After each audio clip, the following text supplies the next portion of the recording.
Hey, Dan Con, how are you? Hi, Professor. I'm here. I'm great. How are you? I'm good, thank you. I'm gonna do a couple of things since it's a little early. Yeah. So Just to I get have ready. to do something else too. I'm just waiting for you. I just joined early, so I'm not gonna miss your class. Okay, that's fine. That's Yeah. good. Thank you. You're welcome.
Let's see.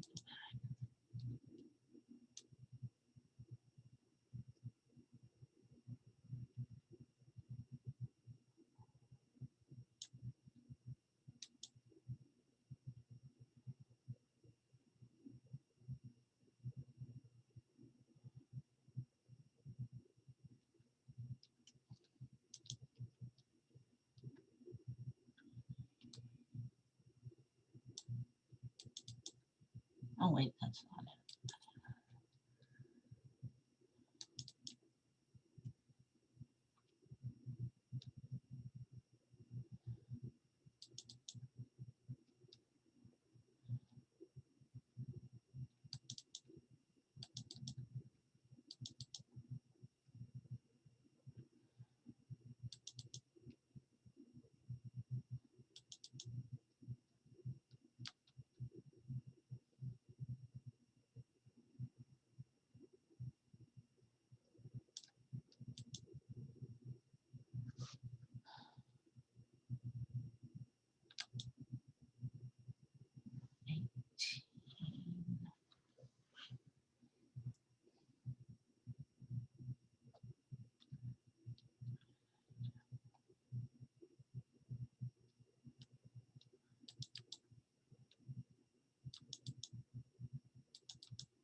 That's online.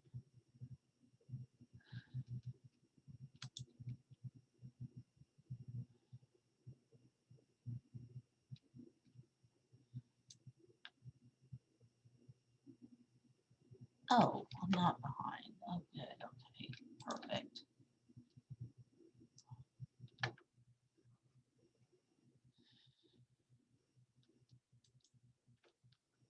Wait, what happened to?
Good morning, Professor. Hey, Tanya, how are you? Good, how are you? Good. Just texted my daughter something. Then I'll turn off my phone.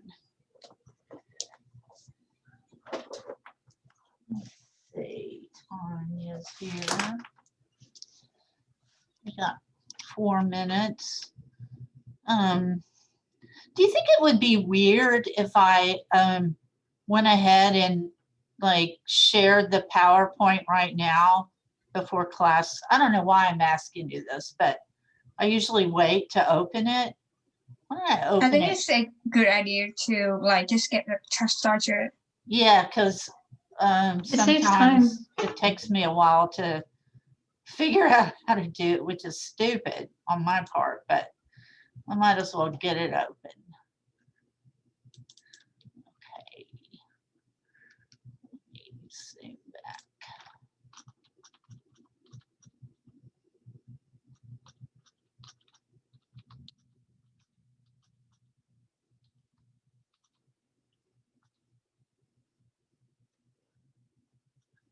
We're here.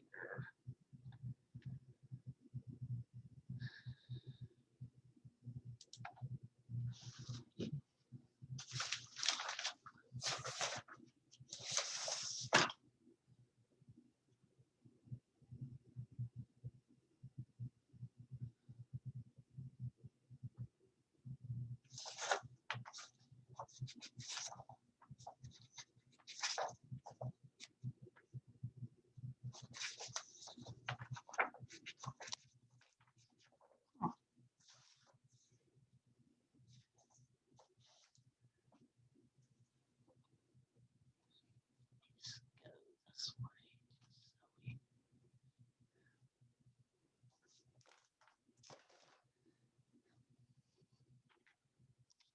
Oh, I guess the only bad thing is I can't tell what time it is.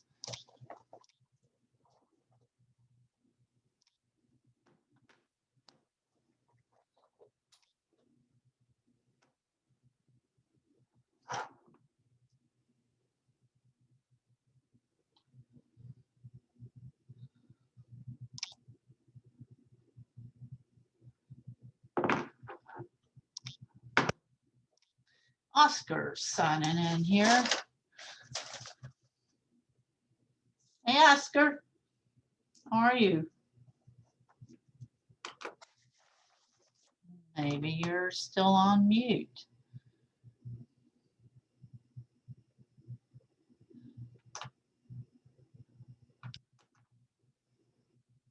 I already Good know morning. two people are going to be absent. So let me do this differently so I can see. Hey, Oscar, how are you today? Pretty good. Did you watch the game? Yeah. Are you tired? I just got off my other class. Oh, okay. I'm just imagining anybody that watched the game is probably exhausted. I, on the other hand, did not watch it. Let's see if I can do this so I can see more people. Hey, Alexis, how are you? With your picture and yourself on mute. Are you in the room? Hey, Alexis, how's it Hello? going? Yes. Hello. Hi. Good. Let's see. I'm going to go ahead and get started because we're a little bit behind and we have a lot to cover. Hey, Kimberly, Jasmine, who else is here? People are connecting to their audio. Hazel, Kimberly, maybe I shouldn't get started because people are coming in. Kimberly, Jasmine, anybody else? Anybody else? Okay. Okay, so last time we were talking about abstract art, and that is art that you still recognize what's in it, but it's like either more simplified or more exaggerated or more geometric. And this is a painting by Paul Gauguin, who we'll learn about later when we start talking about, we'll learn a little bit about later when we start talking about line in chapter 3, because he was kind of a frenemy of Van Gogh. And his work, a lot of times what he painted, but he also did woodcuts. And when he did woodcuts, often he would cut out pieces of the wood and then ink each one of them separately, so it's more like a jigsaw puzzle. And then because of that, then his paintings started taking on that same quality where there would be sections, like large sections of color, like in the landscape here. So, you know, obviously this is abstract in part because the colors are arbitrary, the shapes are more simplified, even though there might be some more representational aspects of it, but it's more abstract than anything. And now we're gonna, so we talked about representational art, and within that we talked about realism and photorealism, and then we talked about abstract art, and now we're gonna talk about the third category, and that is non-representational or non-objective art. And I would write this down because this is important to know. So non-objective art, non-representational art, same thing. This is like the suprematism of Malevich, where it doesn't make any reference to the natural world. It has no recognizable subject matter. Sometimes it deals with formal issues, and that would be like it deals with things like line and shape and color and pattern and texture, or it can deal with like emotive or expressive content. That would be that would relate to the artist's expressing emotions.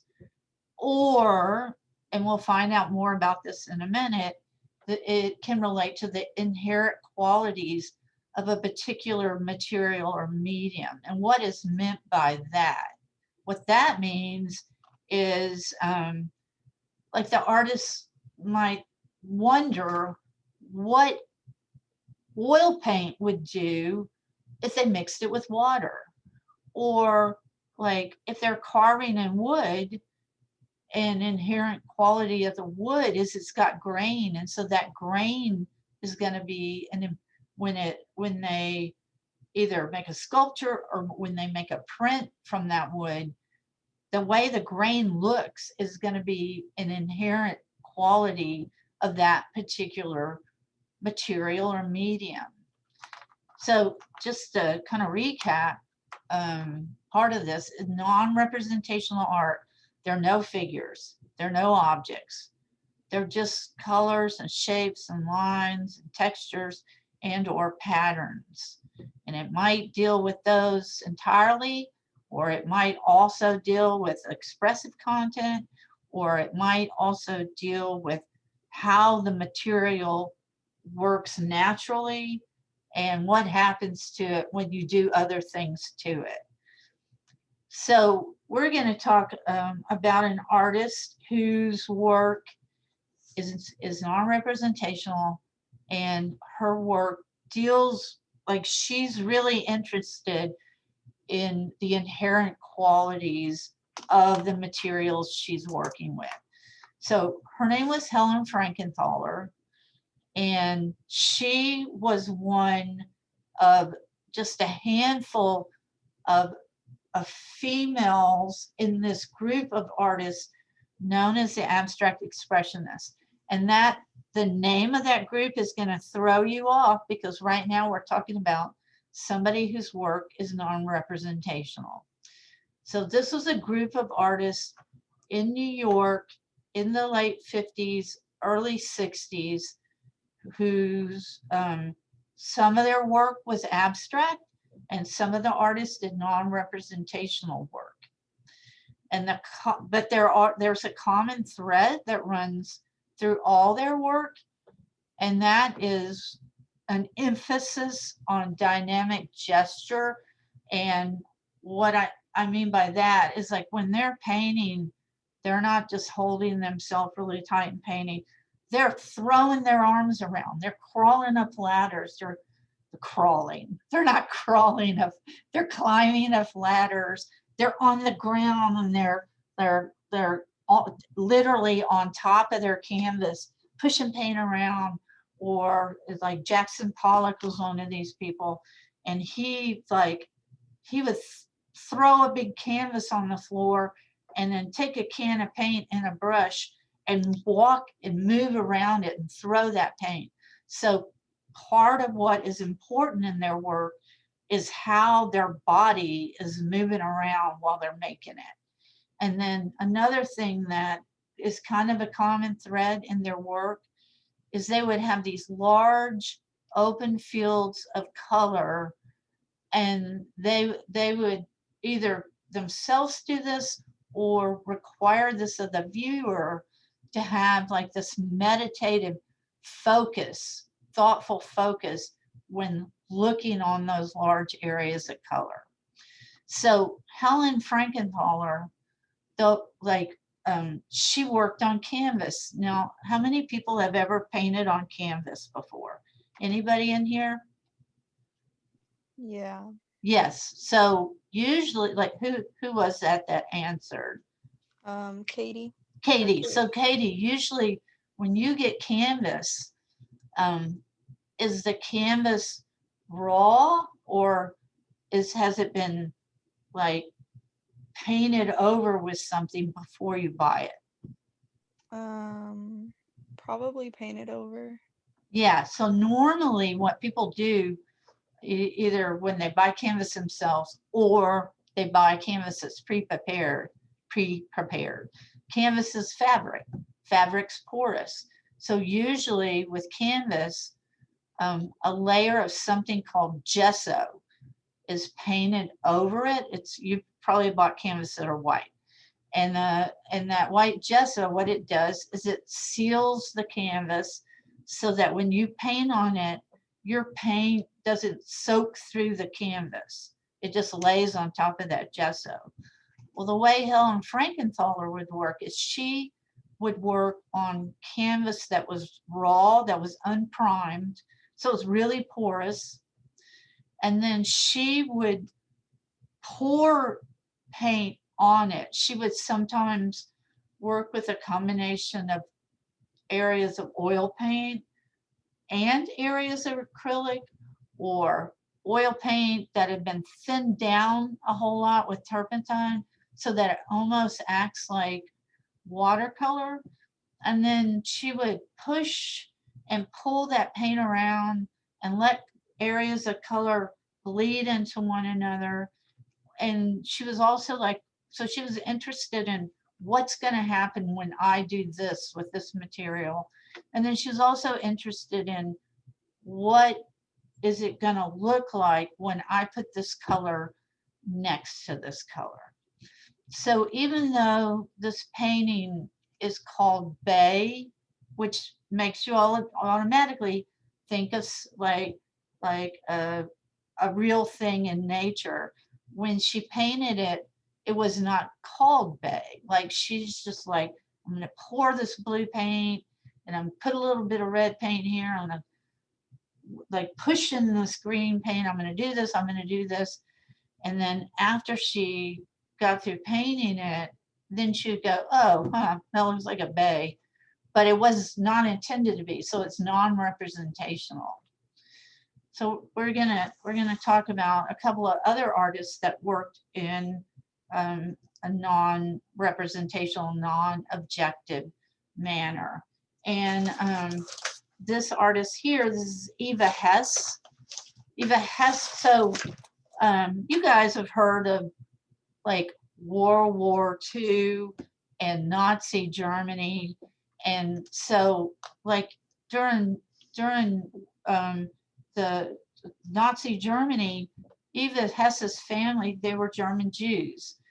And her mother and her father sent her and I think another sibling of hers on a train when she was like 5 years old to go to England to live with people that would take care of her during the war. And those trains, they took like hundreds, maybe thousands of children, and those trains were called kinder trains.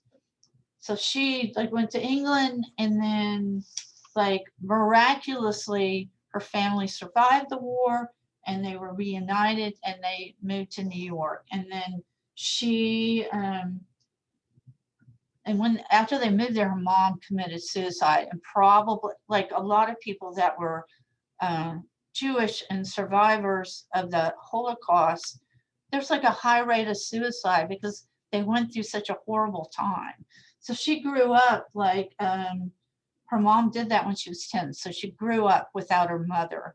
And she grew up, you know, like probably depressed and tortured. And so she started taking art classes. She was like, that was the one thing she was really confident in. And then she started becoming influenced and associating herself with those abstract expressionists. And again, some of those artists worked like abstractly, and some of them worked non-representationally, non-objectively.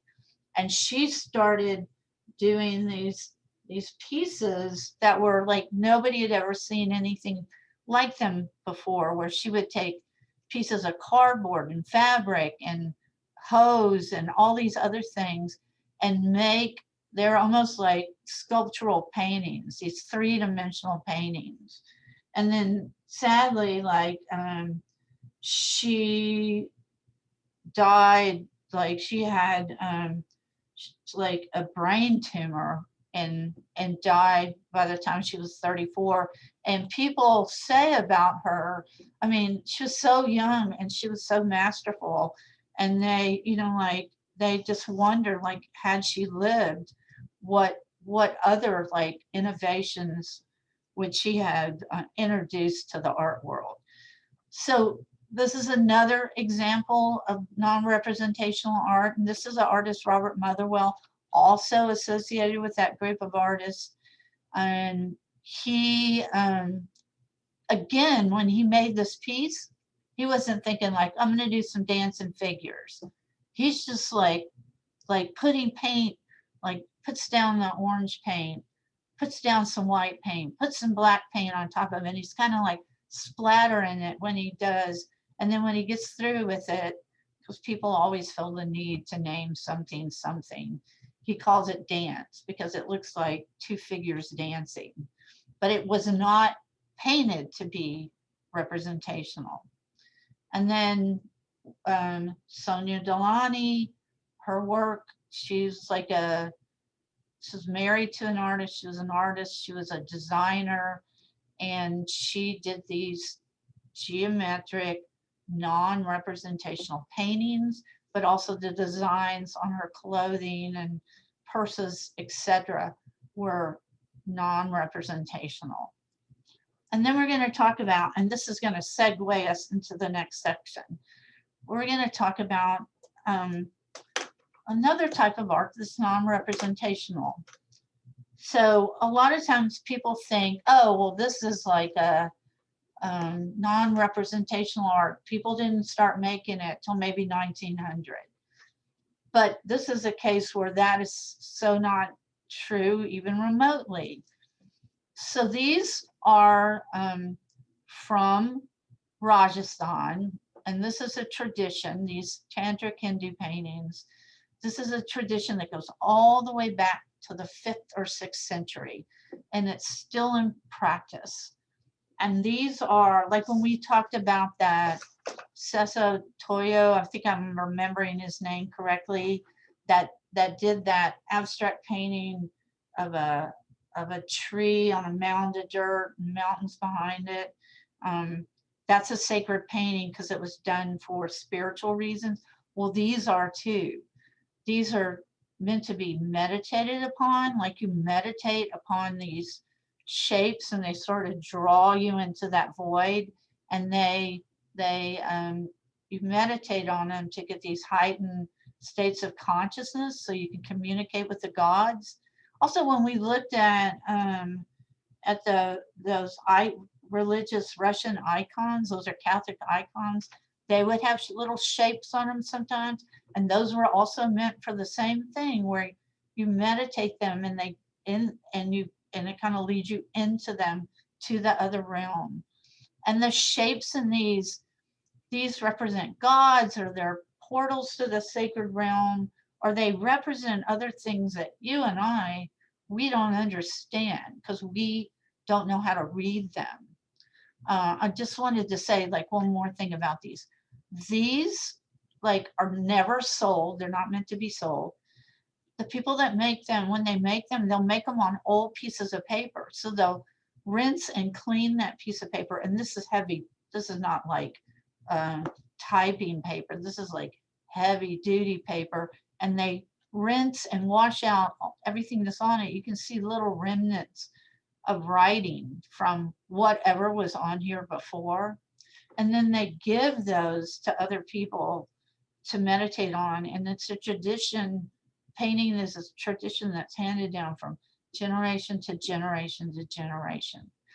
And like I said, like if you practice Tantric Hinduism, you could look at this and you would understand the symbolism in this painting, what it represents.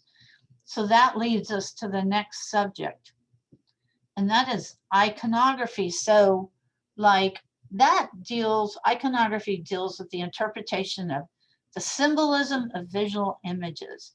So let me ask you this, like when you look at this thing on the left, what does that stand for?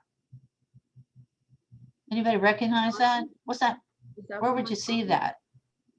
McDonald's. McDonald's. So this is like the symbolism. You can read this, you know that this is stands for McDonald's. And then you look at this and what does that stand for?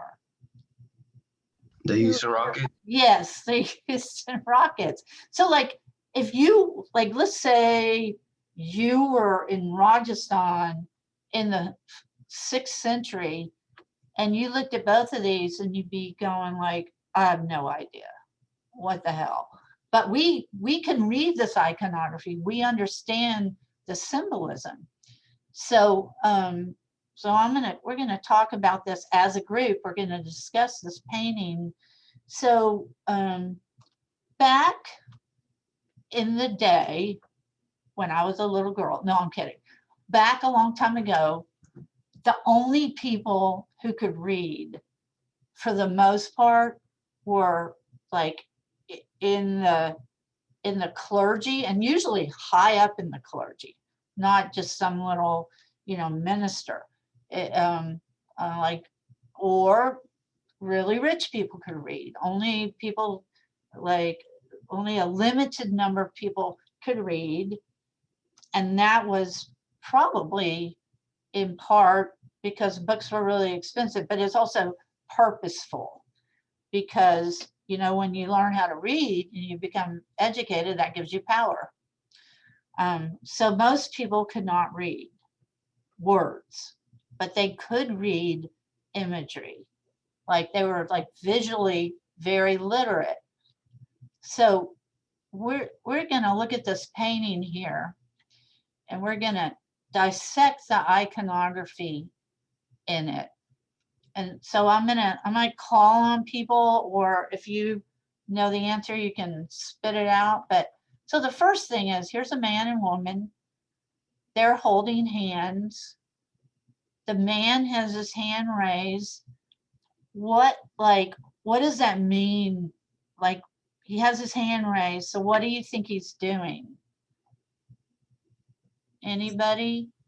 I think he's like inviting her into something. He's what? Like inviting her into something.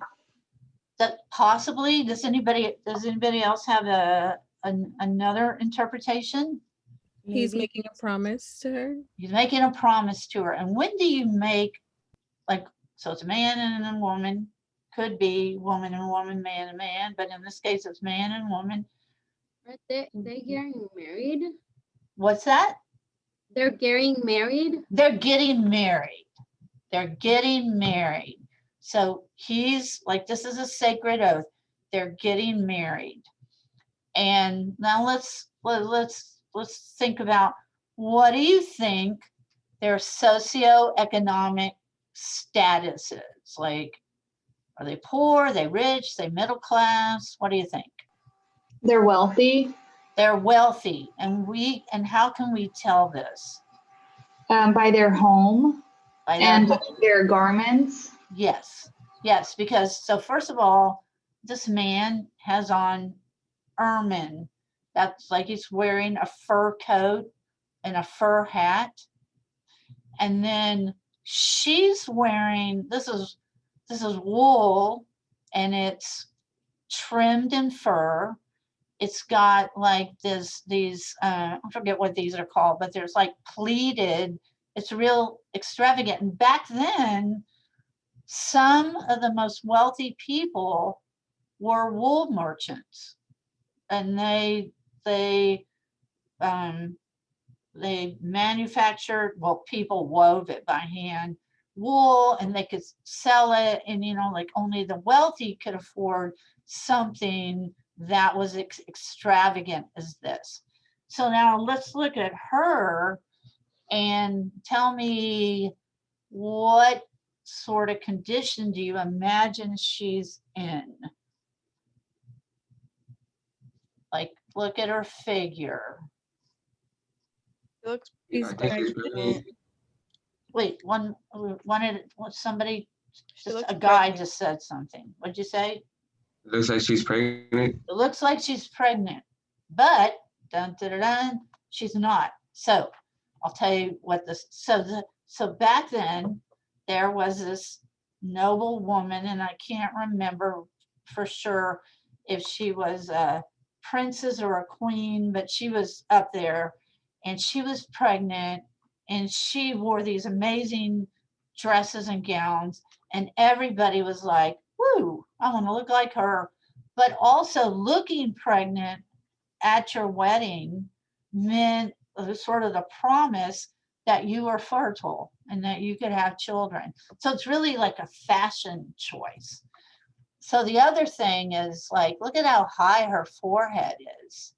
So back then also, there was some, you know, like woman of nobility that had this hair condition that she lost like a bunch of her hair, and then she lost like her eyebrows, and there's a clinical term for that, and I can't remember it. And so all the ladies were like, I'm plucking out all my hair up here, and I'm going to pluck out my eyebrows because she looks great. So that was the other thing, is that was a fashion choice where they would just pluck out all their hair so they'd have this incredibly high forehead.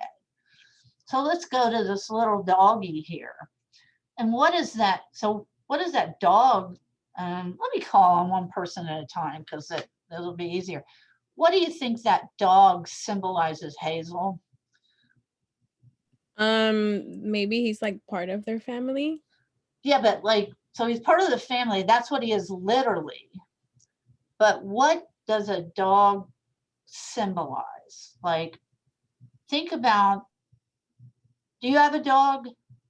No, I had a cat. You have a cat. So cats are the opposite of what this dog symbolizes. So people that have dogs, let's see, like Leslie, do you have a dog? No, I used to. I can't hear you. I'm sorry. I did used to have one like long time ago, like a year ago, Oh, but not anymore. Yeah. so who has a dog? Who's got a dog here? I do. Caitlin, Alexis, Alexis, you have a dog. So what does a dog symbolize? As your own kid, children. No, that's like that's, so let's think about this. Let's say you had a really bad day at work and you came home, and what does your dog do? It brightens up your day. Yes. So your dog is, no matter what, your dog loves you. Your dog's loyal to you. The dog represents fidelity. That means that this couple is gonna, you know, like be loyal to one another the rest of their lives. But this dog also represented something else at this time, which I'm not even gonna ask you to guess. I'm just gonna tell you. So back then, no matter how rich you were or how poor, you had bugs in your house, on your person, in your hair. So they had fleas and they had lice and they had like all sorts of vermin. And the reason people started having these little bitty dogs in their houses was because they were under the mistaken notion that the fleas and stuff would jump off their body onto the dog. So they had lap dogs. They also like sometimes wore a bone that had been partially hollowed out, and it would be filled with honey, and they'd wear it around their neck, again, because they were hoping like the bugs would be attracted to the honey and jump in the honey. And then guys would like write love poems to women, and they would go, I am the flea crawling all over your body, blah, blah, blah. So like the dog represents them, like some crazy attempt by them to get the fleas off their body. But we all know, like if your dog has fleas, where's the first place those fleas jump to? You, and not the dog. So let's look at some more things. So we said this is a wedding, and there's this little mirror back here, and I'm going to talk about this mirror, which I cannot pronounce because I grew up in Wharton. I'm going to talk about it in several ways. So when we look in the mirror, we see the couple, and then we see two other people. Well, let's say when you get married, what do you usually need to have? Whether you're getting married in a church or you're going to the justice of the peace. What do you think these two people represent? Don't you need like a witness? Witnesses. Those are the witnesses. And in fact, like Jean Van Eyck who painted this, wrote on the wall, like Johannes von Eck was here, because he was one of the witnesses to their wedding.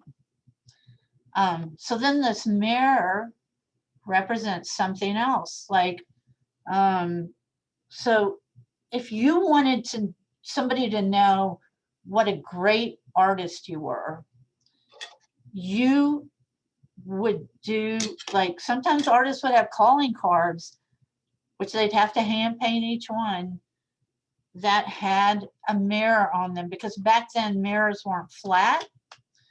They were convex. They bowed out, so they distorted everything. And if you could paint that distortion, like you see how the windows are curved, then that meant you're an incredible artist. So that was something else it represented. Then it represented something else.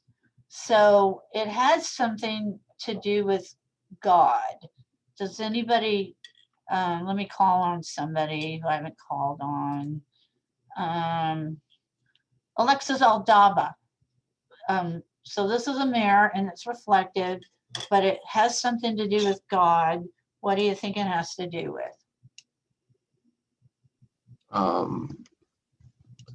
That he's looking at you always. Yes, and he could see everything. So it's the eye of God. And then around this mirror are the 12 stations of the cross. So this little mirror, it's got lots of visual, like symbolism within that one mirror. So then on the wall, there's a necklace that the man gave the woman, and the necklace is made out of amber. And Tanya, what do you know about amber? Do you know anything about it? I do not. Does anybody know anything about amber?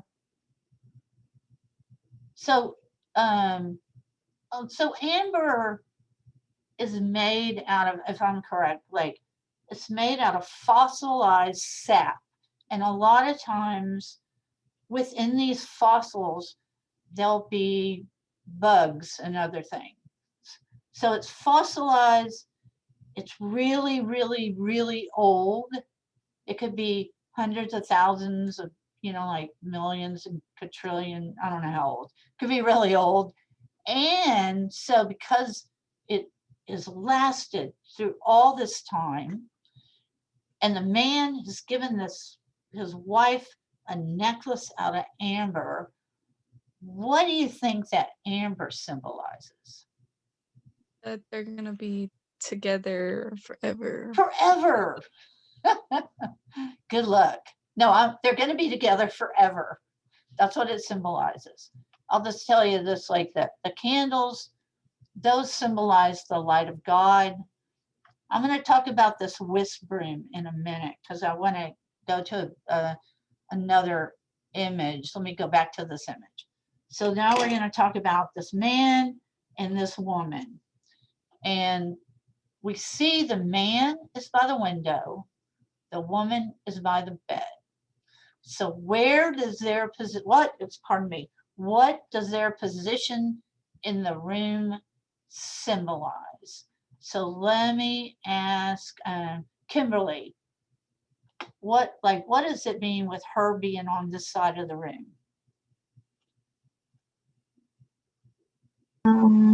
Maybe fertility. Yeah, and like what is her job in the family? To be a housewife. Yes. So she's over here on this side of the room. That little whisk broom represents her being a housewife, keeping the room clean, but also staying pure of heart. Now the man is by the window.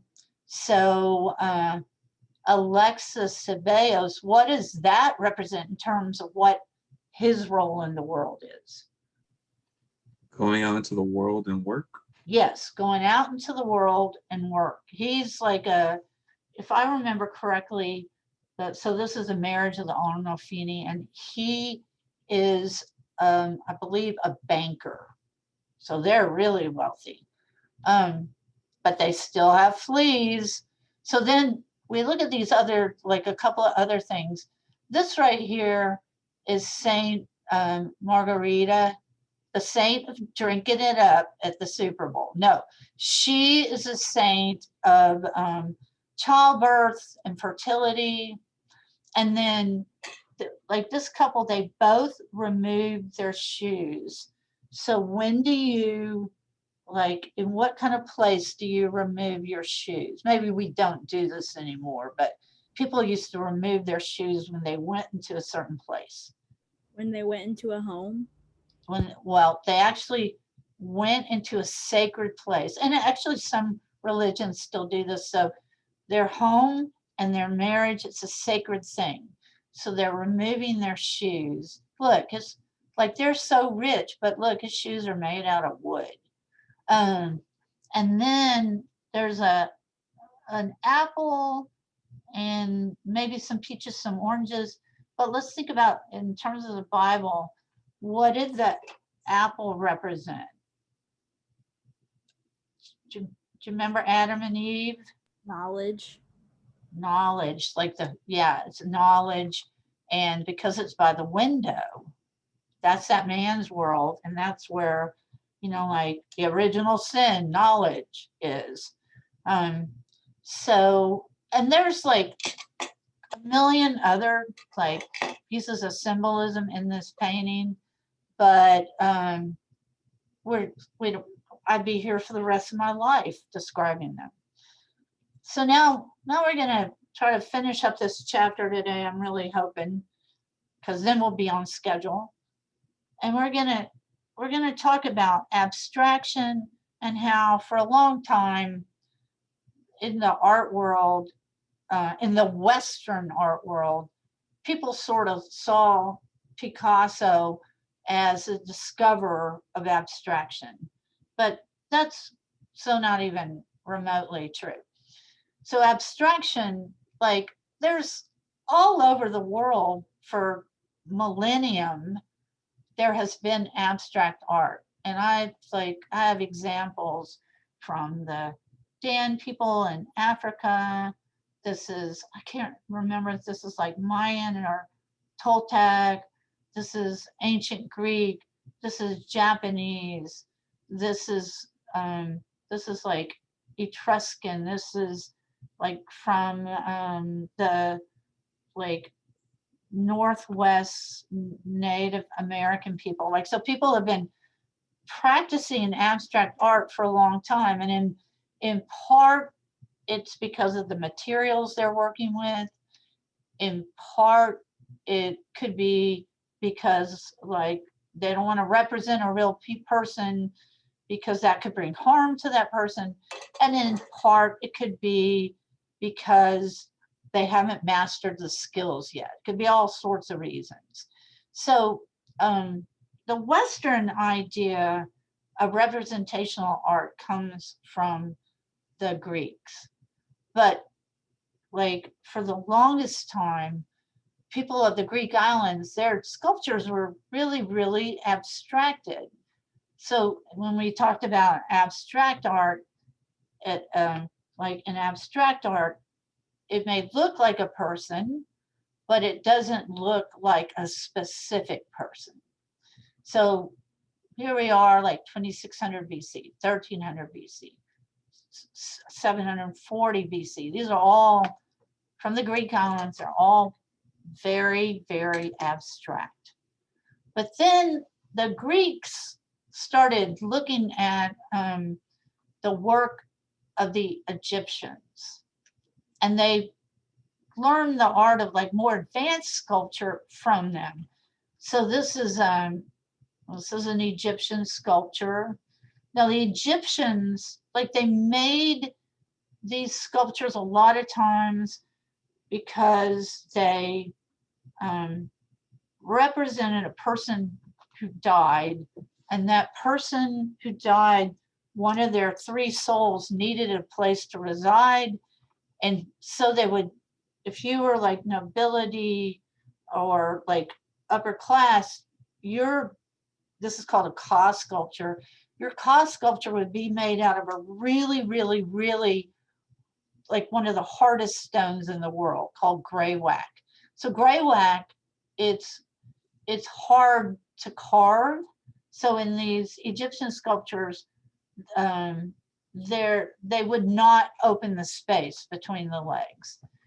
But if you look at this Egyptian sculpture and you look at this Greek sculpture, you can see there's a real strong influence from the Egyptian to the Greek, and where, you know, like they're abstracting like the pectoral muscles, they're making them like they look the same. The knees are almost like symbols of knees.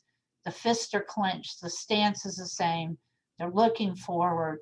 So they're like it's abstract, but they're starting to become more skilled at it.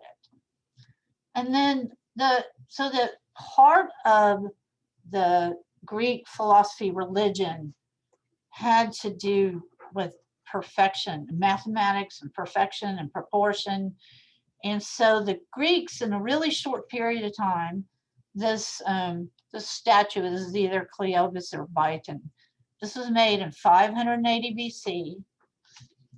Then we just jump forward. I'm going to come back to this, to 100 years more or less later. And this is the Critias statue by a Greek artist named Kritos.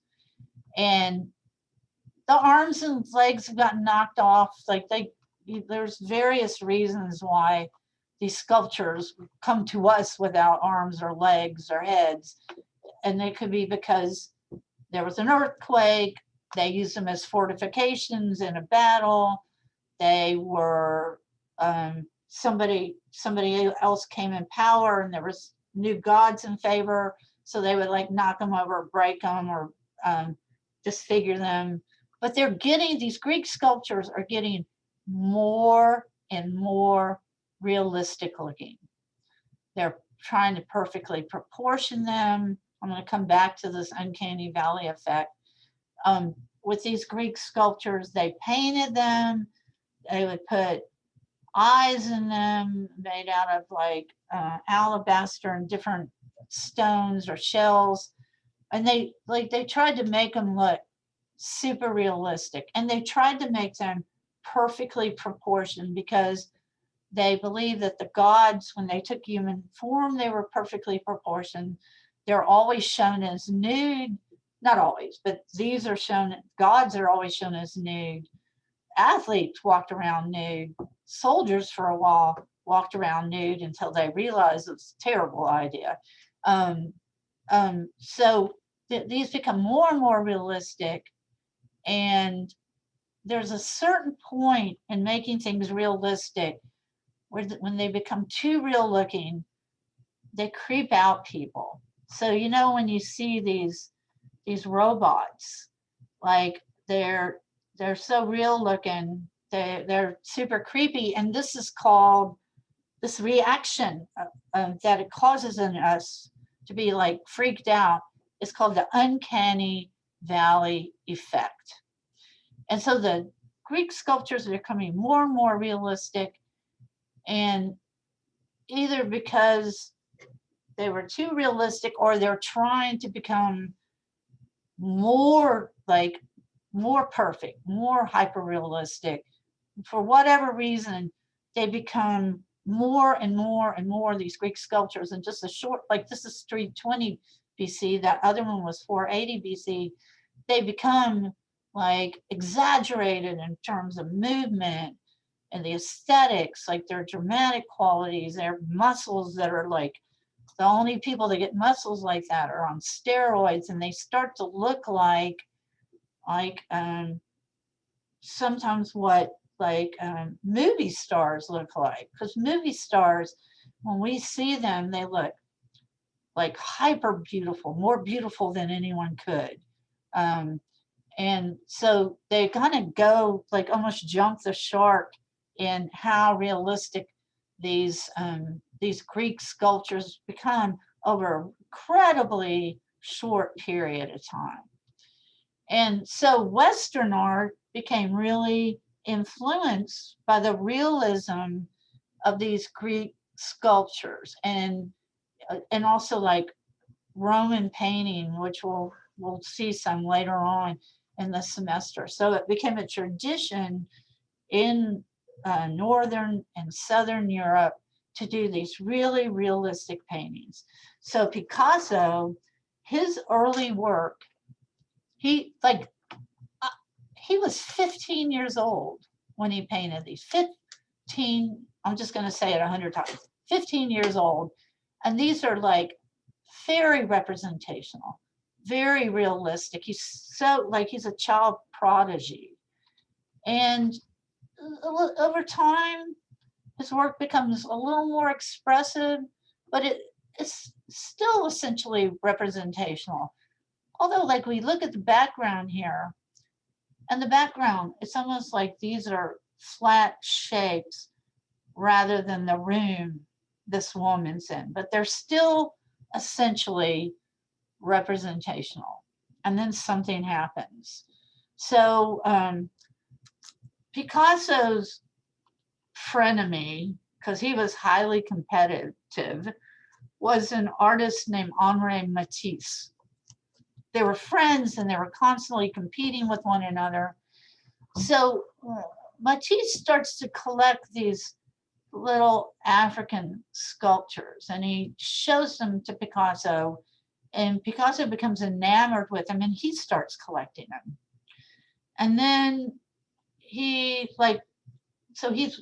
working on another painting that's fairly realistic of this writer named Gertrude Stein, and he becomes really frustrated with it and he paints the face over 80 times and he's just like, oh, I got to get out of here. And he travels to Spain, which is where he was from originally, and he sees the people that were native to indigenous to Spain were the Iberians, and he sees some Iberian sculpture, and I'll show you some in a little bit. And then when he comes back, he visits this museum, the Ethnographic Museum.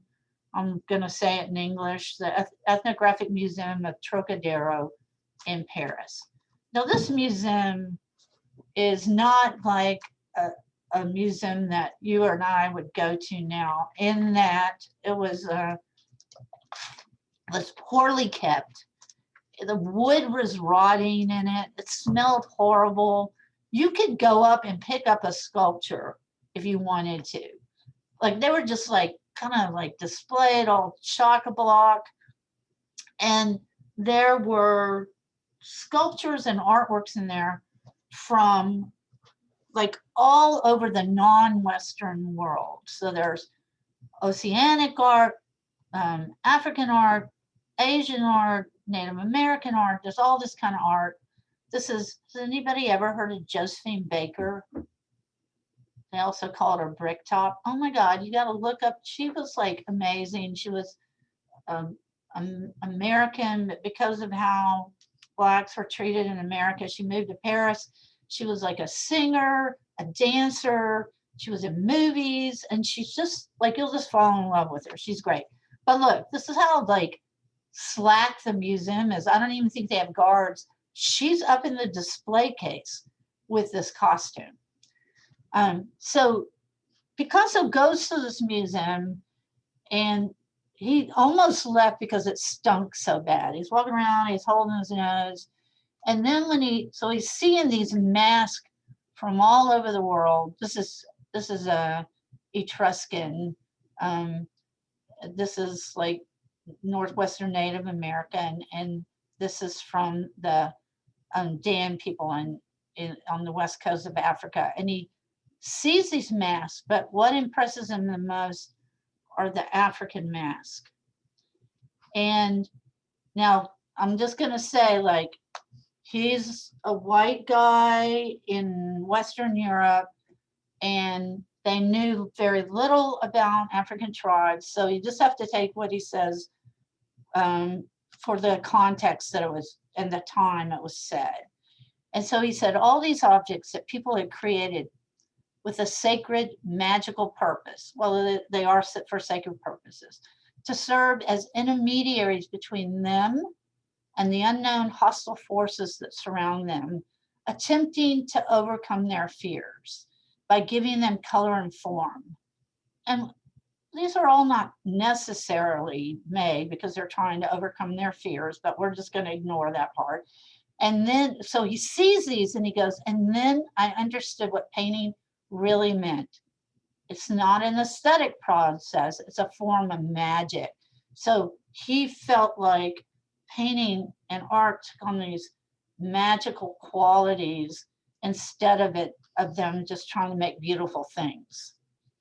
So he, like, before he goes there, he starts making these sketches for this painting that we'll see in a little bit called Les Demoiselles d'Avignon. And he creates this painting in response to his frenemy's painting, La Bonheur de Vivre, and that is joy of life. So in Matisse's painting, he's got all these nude people. I'm gonna call them nude in his painting. So all these nude people, they're laying around, they're stretching, they're in love, they're dancing, they're in this, like, they're happy with life, they're so joyful. Everything's beautiful, beautiful colors. It's so pleasant.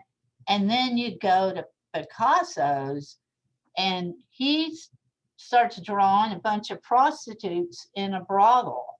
And in the sketch, he's got, like, I believe this guy's a sailor and this guy's a medical student, or might be vice versa. So and he's got, like, a bowl of fruit and a vase. He's doing sketches and he does hundreds and hundreds of preparatory sketches. And they increasingly, like, go from abstract to more and more and more abstract.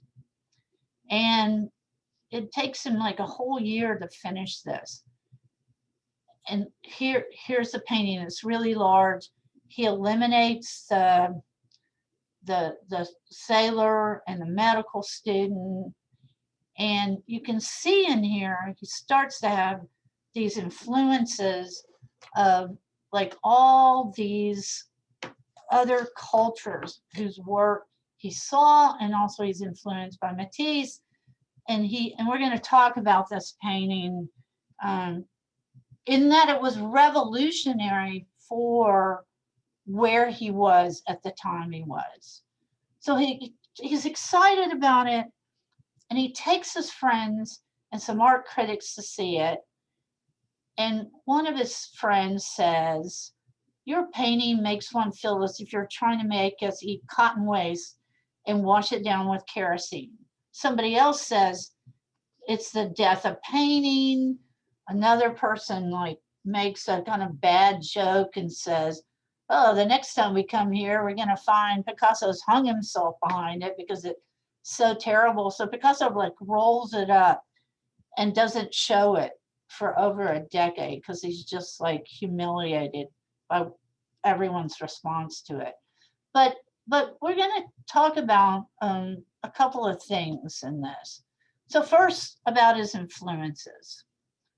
So when we saw that Matisse painting, he, like, steals this pose. It's called appropriate.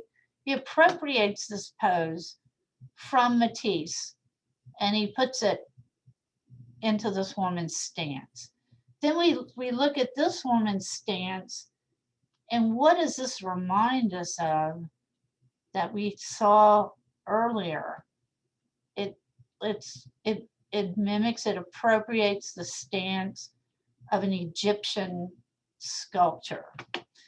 Then this is like, I just get mixed up. Okay, this is Iberian. This is from Spain. So this woman's face is like a mask. So some of these women's face, like, they're, and like this is Etruscan. These were the native indigenous people of Italy. Like, so, like, some of their faces copy the stylized look of these faces. And then he looks at these mask from Africa, and he gives these women their faces look like the mask. And we're going to talk about several other things in regard to this. So he's appropriating all of this imagery from other sources, and he's making it his own because they don't look exactly like the ones that he copied it from. Then we're going to talk about how he depicts space. So this is a painting by a woman artist, one of the few recognized women artists of her period, like it's early 1600s, late 1500s. Her name is Sophanista Anguissola. And so she's depicting space in a way that is accepted at the time. So we have a foreground, things that are up close, and we have that middle ground, things that are like in the middle, and then a background. So we have this, it's like paintings at this time were meant to be like windows into the world, like you're looking out into the world in this realistic sense of space. But what about, is the space that Picasso depicts here, is that realistic? Anybody? Say yes if you think it's realistic. Say no if you think it's not. No. No, it's not realistic because he fractures space. When we talked about cubism before, where they look at things from different angles and then they fracture the space. He fractures it, so it's like broken glass. The women, they don't really look like they're going back into deep space. They look like they're kind of smashed against the picture frame, like the front of the picture. So he messes up that. He didn't mess it up. He alters it. He changes it so it's no longer realistic. He like in Matisse's painting, these are considered nude because they're just laying around and they're not, maybe they're kissing each other, but they're not really that sexual. But these are supposed to be highly sexual looking because he went to brothels and he was afraid of getting STDs. And so even though he viewed these women as dangerous. So he's like making them look like they're on the attack, where they're confrontational. So that's what makes it naked and not nude, like this painting over here is supposed to be. And then he's like, this painting, it goes on to influence tons of other artists, because from that painting, he and his friend George Brock, who made fun of this painting at first, they get together and they form this art movement and a new way of painting called Cubism, where they're fracturing and they're looking at things from different angles. So this is like a Cubist painting that goes on to influence the Italian futurists, the Russian Cubo-futurists. This is also like a Dadaist painting in suprematism. So we kind of went full circle from where we started at the very beginning with Malevich. So does anybody have any questions before we move on to chapter 3? No. Okay, chapter 3 and 4 and 5 and 6 are really, really important, because you're going to apply what you learn in this chapter to a major test and to a project that we do later on. So I'm going to ask you to ask questions if you don't understand, take notes, pay attention. And I'm going to get started on this.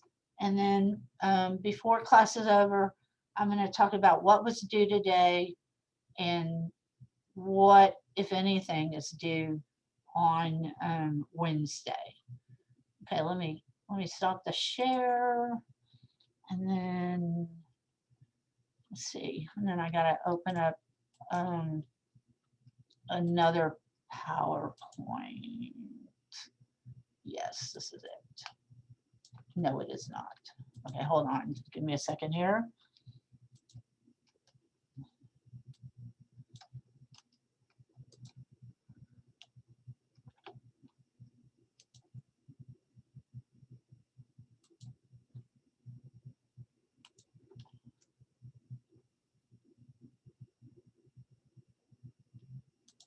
Okay, now I'm going to share again.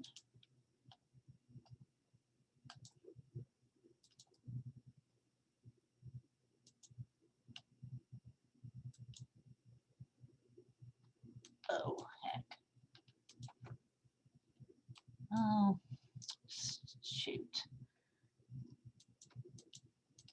Can you see this PowerPoint? It's like, okay, now I can do it. Can you see it? Yes. Awesome, that's great. Okay, so starting with chapter 3 through chapter 6, we're going to talk about the formal elements. They're also known as the basic elements of art. And those, write these down. These are the basic elements of art. They are line, space, light and color. Light and color always go together. Texture, pattern, and time and motion. So I'll leave you there for a second.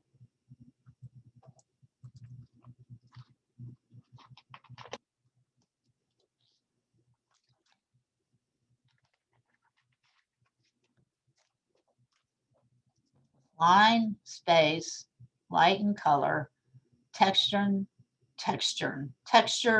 pattern, time, and motion. This is one of those futurist paintings where the artist is actually a painting and he's trying to depict movement in it. So this is also important.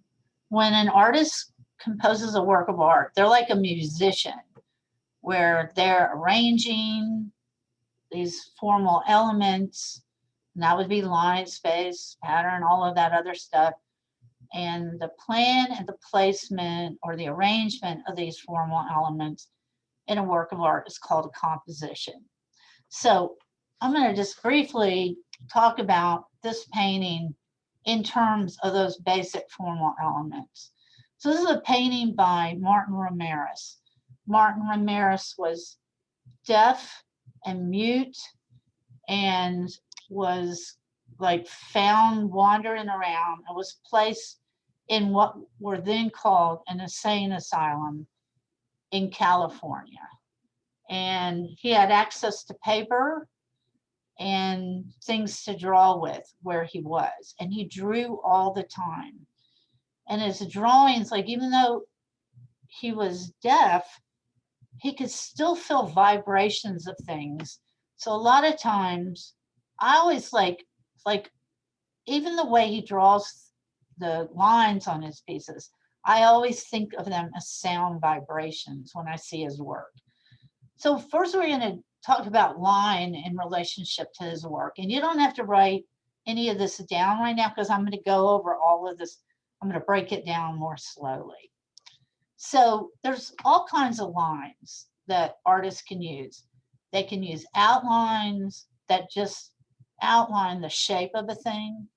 They can use contour lines like in these cars, and those are lines that go around the shape but also go within the shape to describe contours and details. There's also a kind of line where if something's moving towards something or pointing at something, it creates what's called an implied line. So these trees, they point upward and they make you look up this direction. These lines here, well, those are a different kind of line. I'll describe those in a minute. Then there's directional line. Directional line starts in one place and leads us to something else when it's either interrupted or overlapped by that something else. Directional line can also be a row of things. So there's directional lines caused by these cars that lead us from one area to another. Then we talked about shape, like outline makes a shape. Then there's three-dimensional shape. So in this case, he's using contour line, and that gives the illusion of three-dimensional space. Overlapping gives the illusion of three-dimensional space. I'm not going to go into color so much because it's more complicated than what we see here. He also, within this, he's using pattern where he's repeating motifs. He's using texture when he's colored on this, and you can see the white of the paper coming through. It creates texture. He's also creating the illusion of time and motion, where even though this picture is not physically moving, we get the idea that these vehicles are moving down this freeway.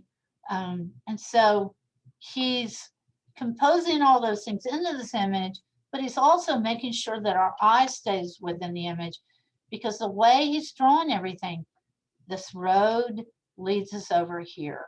These I don't know if this is a bridge or what, points down, it points to the trees. The trees lead us to this railing, which points this direction and leads us to the cars. This leads us down. This leads us over, but because it curves, it leads us back up again. So he's done all these things with the way he's placed everything in the image that keeps our eye looking at it. He's even though he had no training as an artist, he intuitively knows how to compose this. So we want to look at it longer. Just like at the beginning, I showed a painting which has all these elements in it, and you can read about it in the chapter, but this is by this artist named Kehinde Wiley. He's African American, and he sort of started out his, not his career, but when he started to get really famous, pardon me, was when he would, he's like when you're in school, you learn about all these Western artists, and he loved this work. And you would always see these wealthy people like portrayed in these gigantic portraits. And then he started going on the streets of like Los Angeles and New York, carrying a bunch of these books around. And he would stop, like guys on the street, just regular people, and say, if you could be painted like any of these people in this book, who would you choose? And then he started doing portraits of the people he met on the street. And they're, at the beginning, they were all males in these positions that were only in the past given to the rich and the noble, and for the most part for white people in these Western paintings. And then he continued this on where he did a series of portraits, and it's not just in India and Sri Lanka. He went to Brazil, he went to Nigeria, he went to China, and he would ask people to like find a painting, a historical painting, and pose in their regular clothes in the same position that the wealthy person in that painting from their own country was posed in. So he did like a series of these paintings, and he's the person that painted the painting of President Obama. So now we're going to talk about the first one of those basic formal elements, and that is a line. And what is a line? You learn about line in math, where you have 2 points, like a dot here and a dot here, and you connect them, and that creates a line. And in art, there's that kind of line, but lines can be drawn all different sorts of ways. And line is the most fundamental element of art, regardless of the medium. And all of these works of art I'm showing you, like this is from this woman, Lauren Kelly. She lives in Houston and New York. I think she's probably here during the pandemic. She makes these stop motion animation films using Barbie dolls and other dolls, and they're like amazingly weird and amazing films. But she made these dresses from cake icing. Those all have lines in them. The curtains have lines in them. These women are lined up in a line. This is by an artist, also deaf mute. Kiyoshi Yamashita is like deaf mute, obsessive compulsive, made these collages, incredible collages out of little bitty pieces of torn up paper. But even though these are made out of these little pieces of paper, everything in this is dependent on the use of line. So let's see, what time is it? Oh, Siri thinks I'm talking to her. She said, I'm sorry, I didn't catch that.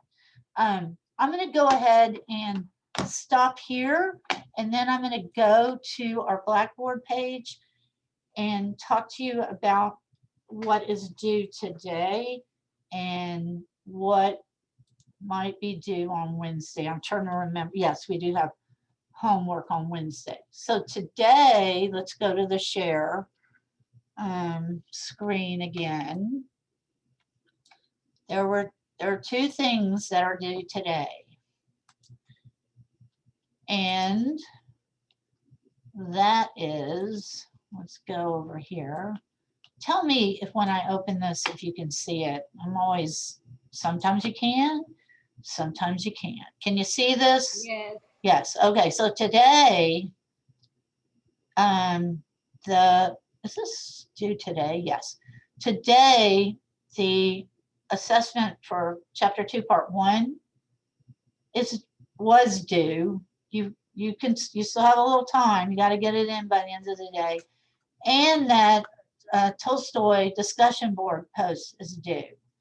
When I looked earlier this morning, I saw that 5 people have done it, and there are 14 people in the class. So it's under discussions. I moved it so it's at the top of the discussions. So your instructions are in this folder, and please read them carefully and please get that turned in. And then for Wednesday, oh, did I use the same picture? I did. Look how lazy I am. What's going to be due today is you read Chapter 2, Part 2, you take the assessment, and then we talked about him a little bit, I think, last class. But this is a really short little video, and I would encourage you to watch the video by Carrie James Marshall, who is an artist he did this painting and a couple of paintings in the chapter and a couple of paintings in the lecture today were shown of his work. Or actually, I think they were shown last class. So does anybody have any questions before I let you go? Let me make sure I got everyone that's here because some people came in a little later. So Alexis Adab is here. Jasmine's here, right? Are you still here? Did you disappear? Yeah. Yes. Kimberly, Alexis Ceballos, Caitlin's here.